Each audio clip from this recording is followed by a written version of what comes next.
rin ang kanyang kapatid. Siya rin, Panginoon, ay nagluluksa sa mga sandaling ito. Kami nakikipighati at nararamdaman namin, O Diyos, ang hirap, sakit, kabigatan, O Diyos. Kaya naman sa sandaling ito, Ama, iniaalay ko sa iyo ang bawat isa sa kanila. Mayaman ka, Panginoon, sa kalakasan, sa katatagan, sa karunungan, aktibay, Panginoon, ang kalooban. Sa iyo, Panginoon, hinihingi ang lahat ng ito ay pagkaloob mo sa bawat isa sa kanila. Maging kami na naririto sa iyong harapan, Diyos, kilala mo ang mga naghihina sa lahat ng mga bagay na pagsubok na dumarating sa bawat isa sa amin. Kalakasan, Diyos, ay hinihingi namin sa oras na ito. Igawad mo sa bawat isa sa amin. At ang banal mong Espiritu ay huwag mawala sa bawat isa na siyang magtuturo. Magdidiktit, O Diyos, kung ano ang tamang mga desisyon sa aming mga buhay. Hayaan mo, Panginoon, na lagi kami, Panginoon, sa ilalim ng iyong malabay na pagpap. Na hindi kami, Panginoon, magagapi ng iyong kaaway. Hayaan mo, Panginoon, na lagi mo kami nilulukuban ng iyong malabay na pagpap.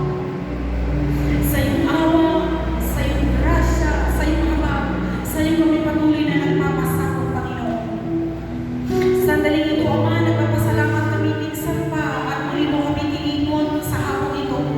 Hayaan mo, Panginoon, na minsan pa kami iyong patawarin sa lahat ng aming mga pagkakasala. Hayaan mo, Panginoon, na minsan pa kahabagan mo ang bawat isa sa amin. Alam mo, Diyos, na hayaan sa iyong harapan ang lahat ng aming pagkakasala sa iyo. Ito'y naman, Panginoon, ay aming inaamin sa iyo, Panginoon, na lagi kami nagkukulang sa aming kapwa, sa aming sarili, lalo higit sa iyo, Panginoon, sa lahat ng aming mga ginagawa at dapat namin ginawa sa iyo at mga bagay na hindi namin ginawa. Subalit nagagawa pa rin laban sa iyo, Panginoon. Nagagawa pa rin namin ito. Patawad, Panginoon, at isama niyo na rin po ang lingkod na padadala mo sa hapong ito. Hugasan mo na rin po siya ng banal na dugo ni Jesus.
Salamat